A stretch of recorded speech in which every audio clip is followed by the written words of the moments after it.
Seja bem-vindo ao curso que vai iluminar sua carreira. Você está prestes a embarcar numa jornada eletrizante. Aqui não oferecemos apenas um curso de eletricista, oferecemos uma nova visão de futuro, com conteúdo prático, atualizado e aceito pelas exigências do mercado atual. E neste curso, você vai mergulhar nos fundamentos da eletricidade, entender sua história, impacto e importância, aprender sobre meio ambiente e fontes de energia, dominar as grandezas elétricas, unidade de medida, leis, normas técnicas e muito mais. E o melhor, você não estará sozinho. Cada módulo é acompanhado por uma metodologia inovadora com mediação, perguntas provocativas e respostas aprofundadas. Nosso próximo módulo está chegando. Olá, seja bem-vindo ao nosso curso de Eletricidade Básica. E hoje vamos dar início a uma jornada fascinante, começando por onde tudo começou, a história da eletricidade. E para enriquecer essa conversa, eu estou aqui com dois convidados especiais, a curiosa e sempre atenta Má, e o experiente técnico eletricista Joab, que já levou mais choque do que muito fio desencapado por aí. Má, quer abrir com sua pergunta? Claro, Silvanei e Joab, sempre ouvi falar de Benjamin Franklin, do raio e da pipa. Mas isso é mesmo o começo da eletricidade? Quem de fato descobriu? E como essa história foi evoluindo até chegar na energia que usamos hoje? Má mudou tudo. A eletricidade acelerou a indústria, permitiu a criação de novas tecnologias, mudou a saúde, o transporte, a comunicação. Imagina um mundo sem luz, sem geladeira, sem internet? Ela também gerou empregos, desenvolveu cidades e melhorou a qualidade de vida. Mas, claro, também trouxe dependência. Hoje, um apagão paralisa hospitais, fábricas, escolas. Interessante, Joab. Mas me diz uma coisa, se tudo começou com experimentos, por que demorou tanto para virar uso prático? Porque faltava entender os princípios básicos e criar formas seguras de conduzir, controlar e distribuir a eletricidade. Foi só com o avanço da ciência e dos materiais que isso foi possível. E aí surgiram também as primeiras redes elétricas, usinas e transformadores. E hoje, será que já chegamos no auge da eletricidade? Ainda não. Estamos vivendo a era da eletrônica, da automação e da energia limpa. Agora o desafio é tornar tudo mais eficiente e sustentável. No episódio anterior, falamos sobre a origem da eletricidade e como ela foi descoberta e desenvolvida. Agora vamos refletir sobre o impacto social que ela provocou, porque uma coisa é descobrir, outra é ver o que isso causou no dia a dia das pessoas. Má, quer começar? A eletricidade é tão comum que a gente nem pensa nela, mas olhando bem, o que foi que ela realmente mudou na sociedade? Má, a eletricidade mudou o ritmo do mundo. Antes dela, o pôr do sol marcava o fim das atividades. Com a luz elétrica veio o turno da noite, as fábricas 24 horas e as cidades nunca mais dormiram. Além disso, ela trouxe educação noturna, escolas com aulas à noite, hospitais mais eficientes, com aparelhos funcionando o tempo todo, comunicação em tempo real, rádio, TV, internet, trabalho remoto e conectividade, algo impensável 100 anos atrás. E tem outro detalhe, Joab. A eletricidade também democratizou o conforto, né? Exatamente. Geladeiras, ventiladores, máquinas de lavar. Itens que antes eram luxo viraram necessidade. E mais. A eletricidade permitiu acesso à informação, ajudando a diminuir o abismo entre classes sociais. Mas e as regiões mais pobres? Tem gente que ainda vive sem eletricidade, né? Sim, e isso é grave. A falta de acesso à energia elétrica impacta diretamente na educação, saúde e desenvolvimento. Por isso existem programas como o Luz para Todos, para levar energia a comunidades isoladas. Então, podemos dizer que a eletricidade não é só tecnologia, é cidadania? Sem dúvida, onde chega a eletricidade, chega o progresso. Mas é preciso garantir que ela seja usada de forma segura, consciente e sustentável. E é isso que a gente vai explorar nos próximos tópicos. Depois de entender o impacto social da eletricidade, chegou a hora de aprofundar ainda mais. Hoje, vamos falar sobre 3 pilares da sociedade moderna: a indústria, a saúde e a comunicação. E claro, como a eletricidade se tornou essencial para esses setores, mas qual sua primeira provocação? Joabe, dizem que a indústria pararia sem eletricidade, mas por quê? O que exatamente depende de energia elétrica nesse setor? Tudo, Má. Na indústria, a eletricidade é o coração da operação. Ela move motores, alimenta máquinas, sistemas de automação, robôs industriais, sensores, iluminação e até os computadores que controlam a produção. Sem eletricidade, a produção para. O estoque acumula, as perdas aumentam, um segundo sem energia em uma fábrica pode causar prejuízos altíssimos, especialmente nas linhas de produção contínua. E na saúde, Joab? Ali a parada de energia pode ser fatal, não é? Exato. Em hospitais, a eletricidade garante o funcionamento de respiradores, equipamentos de cirurgia, tomógrafos e raio-x, geladeiras de vacinas e insulina, sistemas de monitoramento de pacientes. É por isso que hospitais têm geradores e sistemas de emergência. A vida depende da continuidade elétrica. E quando a gente pensa em comunicação, acho que nem existe mais comunicação sem eletricidade, né? Isso mesmo. Celulares, computadores, internet, antenas de rádio, redes de fibra óptica, satélites, tudo depende de energia. Hoje, até mesmo sinais de trânsito e sistemas bancários dependem de eletricidade para funcionar. Ou seja, não é só o conforto que depende da energia, é a vida, a economia e a informação. Perfeito! Por isso, quem trabalha com eletricidade carrega uma responsabilidade enorme. Trabalhar certo, seguro e atualizado é o mínimo que se espera de um bom profissional. Muito bem. Se você chegou até aqui, já entendeu como a eletricidade surgiu, evoluiu e transformou a sociedade em todos os aspectos, da indústria à comunicação, da saúde ao nosso dia a dia. Mas agora eu te pergunto, de onde vem toda essa energia? É verdade, Silvanei. A gente liga a luz, usa o carregador, abre a geladeira e nem pensa como tudo isso é gerado. Será que essa energia é infinita? E é aí que mora o segredo, Má. A eletricidade que usamos não nasce na tomada. Ela precisa ser gerada, transformada, transmitida e distribuída. E isso exige recursos. Alguns renováveis, outros não. Já entendemos o quanto a eletricidade é importante, mas agora vamos direto ao ponto. De onde ela vem? Quais as fontes? Quais os riscos? Quais as escolhas que o mundo precisa fazer? Joabe, sempre ouvi falar em hidrelétrica, termoelétrica, energia solar, mas confesso que me confundo. Dá para explicar direitinho essas fontes e por que umas são consideradas limpas e outras não? Claro, Má. Vamos dividir em 3 grupos principais: renováveis, não renováveis e alternativa. Energia renovável é aquela gerada a partir de fontes naturais que se regeneram constantemente, como o sol, o vento, a água, a biomassa e o calor da terra, geotérmica. Diferente das fontes fósseis, como petróleo, carvão e gás natural, que são finitas e demoram milhões de anos para se formar, as fontes renováveis estão sempre disponíveis na natureza. Ela é considerada energia limpa, porque produz pouca ou nenhuma poluição. Não emite gases que agravam o efeito estufa. Não gera resíduos tóxicos ou radioativos. Preserva os recursos naturais sem destruir o meio ambiente. Ajuda a combater as mudanças climáticas, promovendo um futuro mais sustentável. E como está o Brasil nesse cenário? O Brasil tem uma das matrizes mais limpas do mundo. Cerca de 60% da nossa energia vem de hidrelétricas. E o país vem crescendo no uso de energia solar e eólica, principalmente no Nordeste. Então por que ainda usamos tanto petróleo? Porque a transição energética é cara e depende de políticas públicas, investimentos e infraestrutura. E também porque muitas indústrias ainda são movidas a combustíveis fósseis.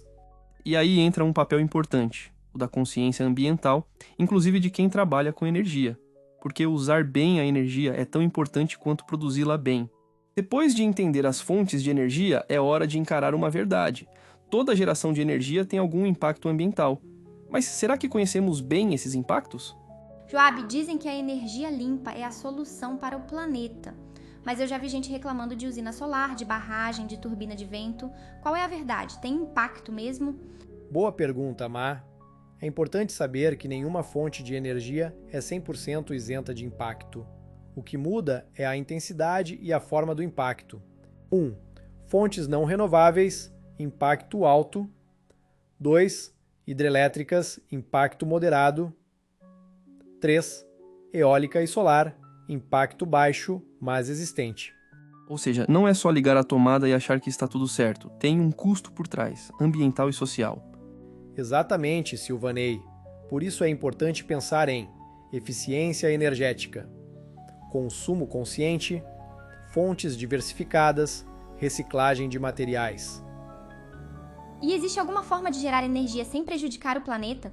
O ideal é equilibrar, usar fontes de baixo impacto, minimizar danos com tecnologia e compensar os efeitos quando possível, por exemplo, com reflorestamento ou reaproveitamento de água. E cabe a todos nós, técnicos, estudantes, cidadãos, escolher bem, usar com sabedoria e ensinar com consciência. Energia é vida, mas também é responsabilidade. Já falamos das fontes de energia e dos seus impactos, mas agora a conversa fica ainda mais séria. Como garantir energia para todos sem destruir o planeta? É aí que entra um conceito fundamental: sustentabilidade. Joab, esse termo virou moda, né? Mas o que significa de verdade sustentabilidade no setor elétrico? É só trocar tudo por energia solar? Boa pergunta, Má. Sustentabilidade não é só mudar de fonte. É pensar em todo o ciclo da energia, como é gerada, como é distribuída, como é usada e como é preservada para as próximas gerações. Não adianta usar energia solar e desperdiçar, nem usar energia barata se ela polui rios e destrói florestas. Então, Joab, quais atitudes realmente sustentáveis o setor elétrico pode adotar? Ótimo ponto. Aqui vão algumas. Investir em fontes renováveis e limpas. Evitar perdas na transmissão. Usar tecnologias de eficiência energética. Educar o consumidor sobre uso consciente. Aproveitar a energia de forma descentralizada, como placas solares em residências e prédios públicos. E como a gente, pessoa comum, pode contribuir de verdade? Com pequenas atitudes como apagar a luz ao sair, usar lâmpadas, LED, desligar aparelhos da tomada, aproveitar mais a luz natural, denunciar desperdício em empresas e órgãos públicos. Lembre-se, cada quilowatt economizado é menos impacto no planeta. E é como diz aquele ditado moderno: energia boa é aquela que faz o que precisa sem agredir quem não merece. Chegamos ao fim dos 2 primeiros módulos da nossa jornada pela eletricidade básica. Se até aqui você aprendeu com a gente sobre a origem da eletricidade, seus impactos na sociedade e também sobre as fontes de energia e suas consequências ambientais, parabéns! Você já está se tornando alguém mais consciente e preparado para atuar com responsabilidade. Silvanei, confesso que nunca tinha parado para pensar como a eletricidade vai muito além da tomada. Ela carrega a história, transforma a vida das pessoas e pode até salvar ou prejudicar o planeta, dependendo de como usamos. E esse é só o começo, viu, Má? A partir do próximo módulo, vamos colocar a mão na massa com o que a gente chama de o coração da elétrica. As grandezas elétricas. Vamos entender o que são tensão, corrente, resistência, potência e energia elétrica. E, claro, com exercícios que fazem a teoria ganhar vida. Exatamente, Joab. E se você está achando tudo interessante até aqui, se prepare. O módulo 3 vai te dar as ferramentas para entender os números por trás da eletricidade e como aplicá-los no dia a dia com segurança e precisão. Mas vamos falar da importância de trabalhar com segurança, porque a eletricidade não dá segunda chance. Cada ligação feita com atenção, cada equipamento usado corretamente e cada norma respeitada é um passo a mais para voltar para casa em paz no fim do dia. Segurança não é só regra, é respeito pela própria vida e pela vida dos outros.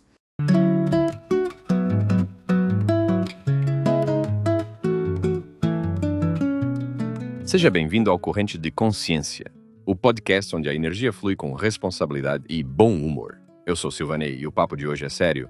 Acidentes elétricos que poderiam ser evitados com mais atenção e menos pressa. Comigo, ele que não mede tensão, mas mede palavras. Levi Nascimento, nosso técnico de segurança. Também ele que já viu mais gambiarra do que fio desencapado. Joabe de Jesus, o eletricista raiz. E ela, que ama projeto limpo, mas odeia fio à mostra. Má, nossa arquiteta exigente. E para completar o time, Tonhão, o pedreiro da obra, que diz que só tomou choque porque o fio tava de mau humor. Levi, para começar, NR10. A gente já ouviu falar, mas por que tantos ainda ignoram o básico? Porque muitos ainda confundem confiança com imprudência. A NR10 existe para salvar vidas. Ela fala de capacitação, planejamento, uso de EPIs, bloqueio de energia e teste de ausência de tensão. Mas tem um ponto pouco falado, que deveria ser o principal: comunicação entre a equipe. Exato. Já vi acidente acontecer porque um pediu para desligar a chave, o outro entendeu liga. Gente, obra não é jogo de adivinhação. Já vi ajudante que achava que testador era tipo um enfeite de bolso. O cara olhava pro fio e dizia: tá com cara de desligado. Se não instalar nem fumegar, tá bom. Já diz o ditado, fio que não chia, a gente confia. Tonhão, fica calado e põe o capacete direito, criatura. Joabe, conta com calma aquela história que mexeu com todo mundo na obra. A do rapaz, e o violão. Silvanei. Aquilo foi difícil de engolir até hoje. Era um menino bom, rápido no serviço, detalhista.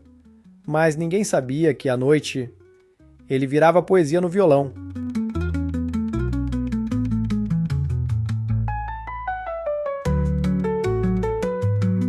Mãos leves, dedos que pareciam conversar com as cordas. Num dia qualquer, na pressa, alguém religou a chave sem avisar. O grito dele foi seco, o clarão ensurdecedor. A mão foi embora. Mas não foi só a mão, foi o sonho, foi o violão, foi a alegria de tocar para a filha dormir. É por isso que eu insisto no rádio, no aviso claro, na bendita prancheta com checklist. Silêncio, nesse caso, mata. Poxa, e eu aqui reclamando que perdi minha colher de pedreiro. Desculpa aí, galera. E já que o clima aqui tá elétrico, Joabe, conta pra gente aquela história do quadro queimado. Aquela que até o Tonhão quis virar bombeiro. Rapaz, essa aí é digna de filme de terror misturado com comédia pastelão.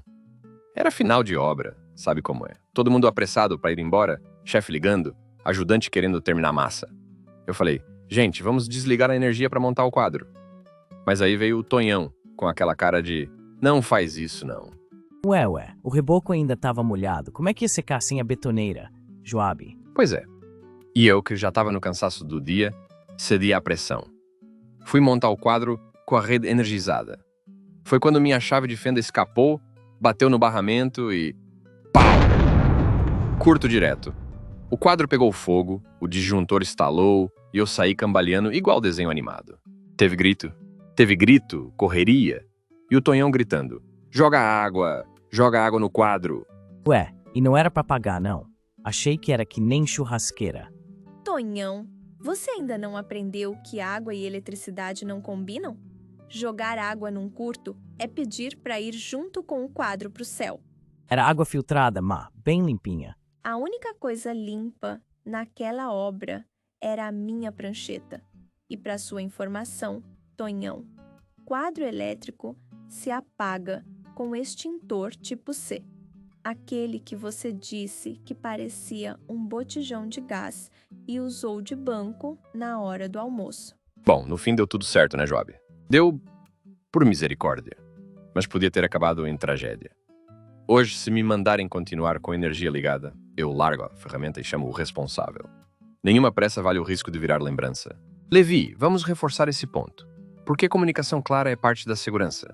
Porque errar no fio é ruim, mas errar na mensagem é fatal. Uma obra com equipe que não se comunica vira um campo minado. Tudo precisa estar claro. Quem vai desligar, quando, qual parte está energizada, onde não encostar. Tem que falar como se ninguém soubesse nada. Melhor ser repetitivo que ser enterrado. E não é só falar, é ouvir também. Comunicação é mão dupla. Se o ajudante não entendeu, ele precisa ter liberdade para perguntar, sem medo de ser zoado. Teve uma vez que eu não entendi. Fiquei quieto e quase levei choque. Depois disso, nunca mais fiquei com dúvida calado. Hoje a gente entendeu que segurança não é só norma. É cuidado, é planejamento e comunicação. que o maior perigo não é o fio energizado, é o trabalhador que acha que sabe tudo e o colega que não fala nada.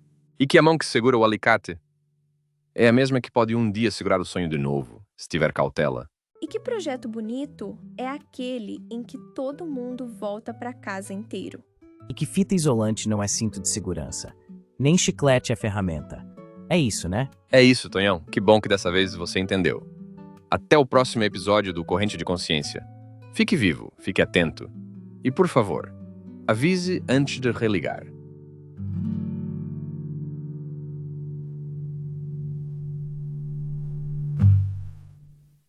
Agora que já entendemos a origem da eletricidade, seu impacto e as fontes de energia, é hora de colocar a mão na massa. Chegamos ao módulo 3, Grandezas Elétricas, o coração da elétrica. Para começar, vamos falar das 3 grandezas fundamentais: tensão elétrica, corrente elétrica e resistência. Isso mesmo, Silvanei. Sem essas 3 grandezas, não dá nem para começar uma instalação. É como tentar montar um carro sem saber o que é motor, roda e combustível. E já vou avisando, quando o papo for fórmula, deixa comigo. Eu vou explicar tudo com calma e sempre dizendo a fórmula por extenso, incluindo o sinal de igual, para ninguém se perder, beleza? Combinado, Má. Então vamos por partes. A tensão elétrica é a força que empurra os elétrons dentro do fio. Ela é medida em volts, e quanto maior a tensão, mais empurrão os elétrons recebem. Imagina uma caixa d'água empurrando a água para dentro de um cano. A tensão é essa pressão. A corrente elétrica é o fluxo de elétrons que passa pelo fio. É medida em amperes. Se a tensão empurra, a corrente é o movimento em si. A resistência é como um freio no circuito. É a dificuldade que o material oferece à passagem da corrente. Ela é medida em ohms. Agora é minha vez. Para entender como essas grandezas se relacionam, usamos a lei de Ohm. Ela diz que tensão é igual a resistência multiplicada pela corrente. O U, seja, a fórmula é U igual a R multiplicado por I.